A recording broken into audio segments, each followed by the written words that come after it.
नमस्कार दोस्तों, मेरा YouTube चैनल पर सभी लोगों का स्वागत करता हूं। आज एक नया वीडियो आपके लिए लाया हूं। देखिए यहाँ पर नेशनल बोर्ड ऑफ एग्जामिनेशन के ऊपर यहाँ पर नया रिक्रूटमेंट निकला है। ठीक है, देख लीजिए यहाँ पर नेशनल बोर्ड ऑफ एग्जामिनेशन। तो चलिए यहाँ पर देखिए, सबसे पहले आपका स्टार्ट हुआ है आपका 30 सितंबर से और चलेगा आपका 20 नवंबर तक। ठीक है, 20 नवंबर तक इसका डेट है। मैं फिर से रिपीट कर रहा हूँ, इसका 20 नवंबर तक इसका डेट है। तो चले आगे चलिए देखते हैं। तो सबसे पहले यहाँ पर देखिए डिप्टी डायरेक्टर मेडिकल के ऊपर वैकेंसी आया है। टोटल आपका 7 वैकेंसी है। तो डिप्टी डायरेक्टर मेडिकल में है। तो और जो भी आप यहाँ पर जिस एग्ज़ाम देने जा रहे हैं, ये आपका मेडिकल बोर्ड का ऊपर एग्ज़ाम है। ठीक है, तो इसीलिए सबसे पहले आपका डिप्टी डायरेक्टर मेडिकल। तो यहाँ पर आपका एज होना चाहिए आपका 18 ईयर्स से 35 ईयर्स के बीच आपका एज होना चाहिए। Age limit deputy director medical के लिए 18 ईयर्स से 35 ईयर्स तक। और एजुकेशन और क्वालिफिकेशन आपका यहाँ पर मास्टर डिग्री लाएगा। मेडिकल के ऊपर आपका मास्टर डिग्री होना जरूरी है। और आपको यहाँ पर आपका एक्सपीरियंस भी होना चाहिए। ठीक है, मेडिकल एजुकेशन के ऊपर आपका एक्सपीरियंस भी होना चाहिए यहाँ पर डिप्टी डायरेक्टर मेडिकल के लिए। उसके बाद यहाँ पर देखिए लॉ ऑफिसर के लिए आपका टोटल एक वैकेंसी है यहाँ पर, ओनली 1 वैकेंसी। और इसका एज भी सेम है 18 ईयर्स से 35 ईयर्स के बीच। और यहाँ पर देखिए क्वालिफिकेशन क्या बोल रहा है आपका, सिर्फ BA LLB मतलब ग्रेजुएशन होने पर आप यहाँ पर अप्लाई कर सकते हैं। लॉ ऑफिसर के लिए यहाँ पर मास्टर डिग्री ज़रूरत नहीं है। अगर आपने किए हैं तो बहुत बढ़िया बात है, अगर आप नहीं किए हैं तो भी आप यहाँ पर अप्लाई कर सकते हैं। और लॉ ऑफिसर के लिए भी यहाँ पर आपका थोड़ा एक्सपीरियंस लगेगा। 3 ईयर्स का आपका मिनिमम प्रैक्टिस होना चाहिए। वो भी बार काउंसिल के अंडर आपका नाम रजिस्टर होना चाहिए। और आपका एटलीस्ट 3 ईयर्स आपका प्रैक्टिस का एक्सपीरियंस होना चाहिए। और यहाँ पर आपको एक्सपीरियंस तो वो तो है ही, उसके साथ यहाँ पर अगर आपने किसी भी गवर्नमेंट या फिर PSU या फिर ऑटोनोमस बॉडी ERP या फिर किसी भी इस तरह का कोई भी आप अपने लीगल मैटर हैंडल किए हैं तो आपको ज़्यादा प्रेफरेंस दिया जाएगा। ठीक है, तो ये आप लोग नोट करिए यहाँ पर। फिर यहाँ पर देखिए जूनियर प्रोग्रामर के लिए यहाँ पर देखिए टोटल 6 वैकेंसी है। यहाँ पर एज आपका 18 ईयर्स से आपका 27 ईयर्स तक। ओके, और यहाँ पर एजुकेशनल क्वालिफिकेशन क्या बोल रहा है, BTech BE BCA कोई भी यहाँ पर चलेगा। किस में आपका कंप्यूटर साइंस IT इलेक्ट्रॉनिक्स में यहाँ पर आपका लगेगा। जूनियर प्रोग्रामर के लिए टोटल 6 वैकेंसी है। ओके, BTech करने पर आपने अगर कंप्यूटर साइंस में BTech किए हैं तो आप यहाँ पर अप्लाई कर सकते हैं। ठीक है, ये आपका बहुत ही बढ़िया अपॉर्चुनिटी है। फिर देखिए यहाँ पर जूनियर अकाउंटेंट के लिए आपका टोटल 3 वैकेंसी है, टोटल 3 जूनियर अकाउंटेंट। यहाँ पर भी आपका एज लिमिट 27 ईयर्स तक ही है। और क्वालिफिकेशन देखिए यहाँ पर आपका बैचलर डिग्री होना चाहिए, ग्रेजुएट होना चाहिए। किस में आपका होना चाहिए, मैथ या फिर स्टैटिस्टिक्स में। क्यों? क्योंकि आपका अकाउंटेंट का पोस्ट है, इसीलिए यहाँ पर स्टैटिस्टिक्स या फिर मैथ में आपका यहाँ पर बैचलर डिग्री होना चाहिए, या फिर कॉमर्स में। ठीक है, जो भी कॉमर्स बैकग्राउंड से हैं वो लोग यहाँ पर अप्लाई कर सकते हैं, उनके लिए बहुत ही बढ़िया अपॉर्चुनिटी है। फिर यहाँ पर देखिए आपका 3 साल का एक्सपीरियंस भी होना चाहिए। ठीक है, किसी भी गवर्नमेंट इंस्टीट्यूट में आपका 3 साल का यहाँ पर एक्सपीरियंस होना बहुत ही ज़रूरी है जूनियर अकाउंटेंट के लिए। फिर आगे चलिए देखिए यहाँ पर junior assistant. Okay, junior assistant देखिए यहाँ पर आपका टोटल 24 वैकेंसी है जूनियर असिस्टेंट के लिए। ये आपका बहुत ही बढ़िया अपॉर्चुनिटी है, जूनियर असिस्टेंट 24 वैकेंसी। और यहाँ पर देखिए आपका एज लिमिट 27 ईयर्स तक होगा। और यहाँ पर एजुकेशनल क्वालिफिकेशन सिर्फ आपका यहाँ पर 12 पास होना चाहिए, मतलब इंटरमीडिएट होना चाहिए, या फिर आपका HS एग्ज़ाम जो भी होता है हायर सेकेंडरी वो आपका पास होना चाहिए सिर्फ। ठीक है, यहाँ पर आपका कोई भी ग्रेजुएट डिग्री नहीं ज़रूरत नहीं है आपको। ठीक है, जूनियर असिस्टेंट के लिए देखिए आपने सिर्फ HS पास किया, उसके ऊपर आप यहाँ पर आ सकते हैं।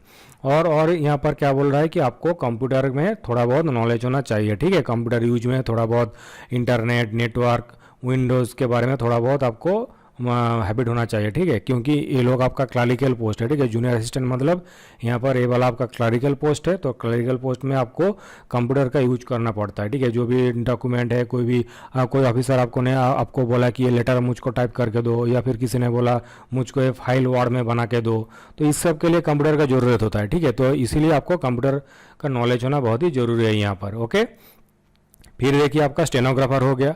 स्टेनोग्राफर के लिए भी यहाँ पर देखिए टोटल 7 वैकेंसी है। और आपका एज यहाँ पर 18 ईयर्स से 27 ईयर्स तक होगा।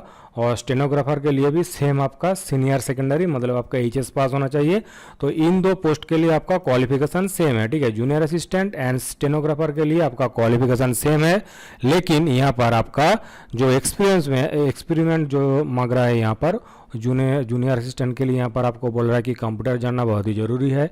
और स्टेनोग्राफर के लिए यहाँ पर बोल रहा है कि आपको जो भी टाइपिंग का स्पीड होना चाहिए, ठीक है। आपका टाइपिंग स्पीड 80/30, ठीक है। ये आपका इस हिसाब से आपका टाइपिंग स्पीड आना चाहिए, ठीक है। जो लोग आप लोग प्रैक्टिस कर रहे हैं आप लोगों को तो पता ही होगा, और जो लोग नहीं प्रैक्टिस कर रहे हैं वो लोग स्टेनोग्राफर के लिए प्रैक्टिस करिए, टाइपिंग स्पीड आपको बढ़ाना होगा, ठीक है।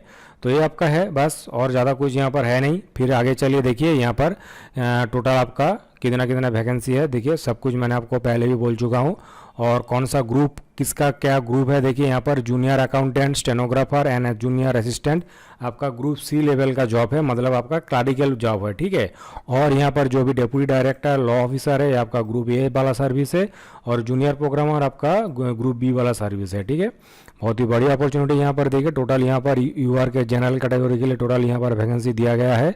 और जो भी लॉ ऑफिसर है देखिए, लॉ ऑफिसर का एक ही वैकेंसी था, वो आपका जनरल कैटेगरी में है, ठीक है। बहुत ही बड़ी अपॉर्चुनिटी है जनरल कैंडिडेट के लिए, ठीक है।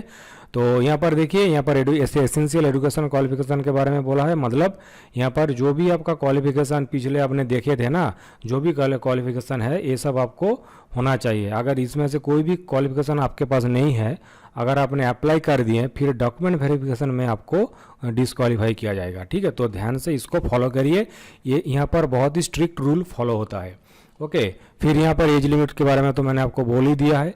और यहाँ पर देखिए जो एज का छूट दिया जाता है हर एग्ज़ाम में, आप लोगों को तो पता ही होगा, SC ST OBC PWD जो भी कैंडिडेट है इनके लिए देखिए टोटल यहाँ पर एज रिलैक्सेशन दिया गया है। ये लोग आप लोगों को तो पता ही होगा, ये बोलने वाला कोई बात है नहीं, नया वाला बात तो है नहीं।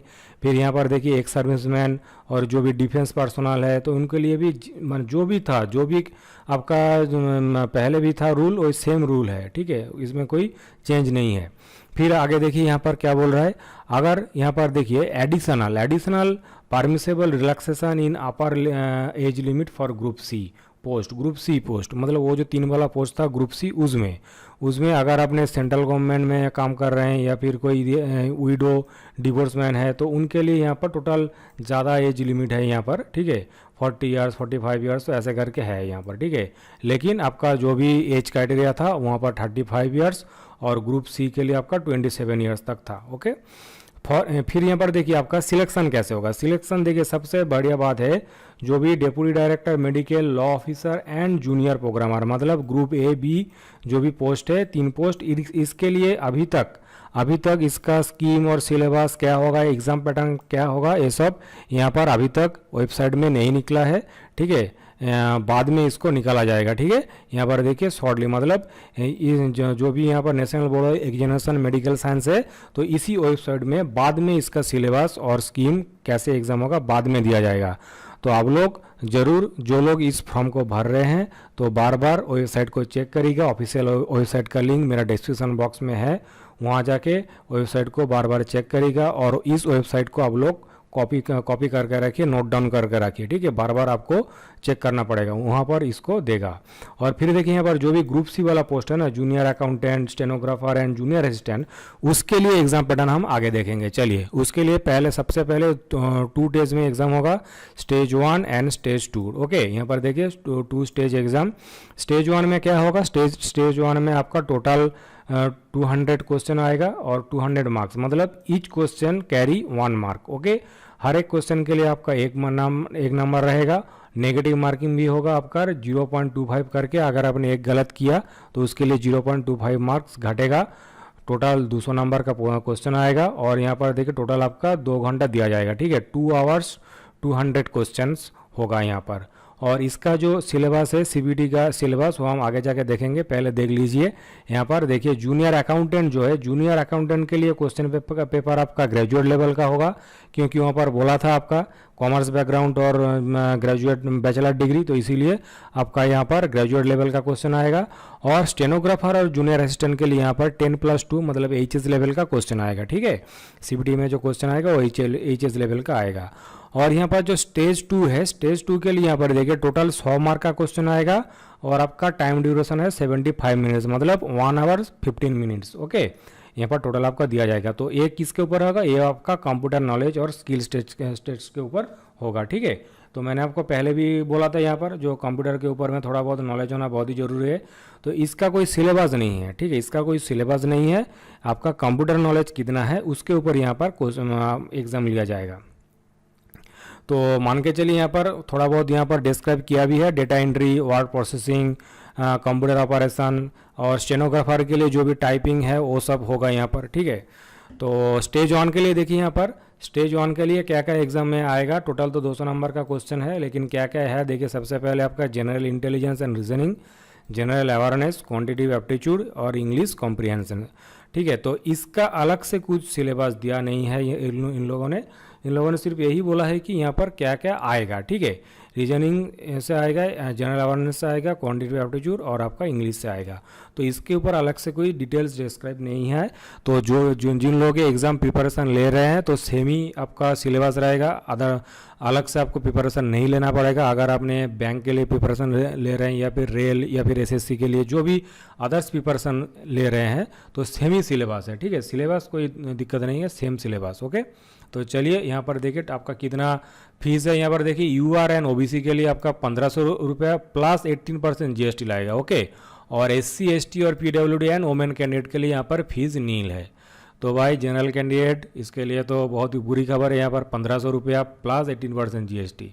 ठीक है, और अदर्स के लिए फ्री है, कोई बात नहीं। चलो हम लोग तो जनरल कैटेगरी ऐसे ही तो धोखा खाते हर बार।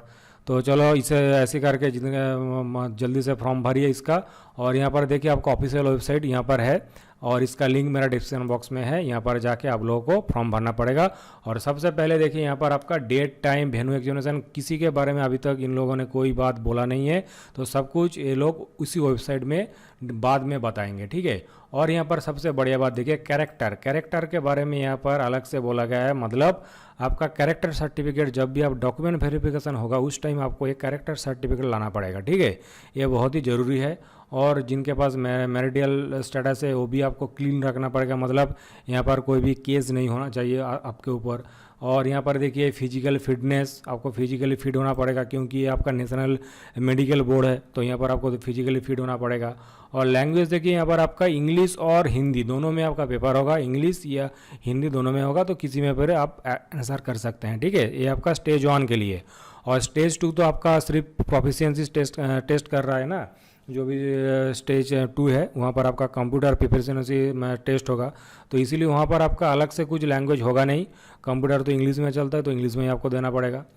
और देखिए यहाँ तक ही था। और ये इसका ऑनलाइन हेल्प नंबर है, जो भी आपका अगर कोई दिक्कत होगा तो इन लोगों को आपको फ़ोन करके जानना पड़ेगा। और यहाँ पर देखिए इन लोगों को आप ईमेल भी कर सकते हैं, नहीं तो आप इसको स्कैन करके भी उन लोगों तक पहुँच सकते हैं। ठीक है, तो आज का वीडियो यहीं तक था। आप लोग पढ़ाई करिए। Thank you, best of luck.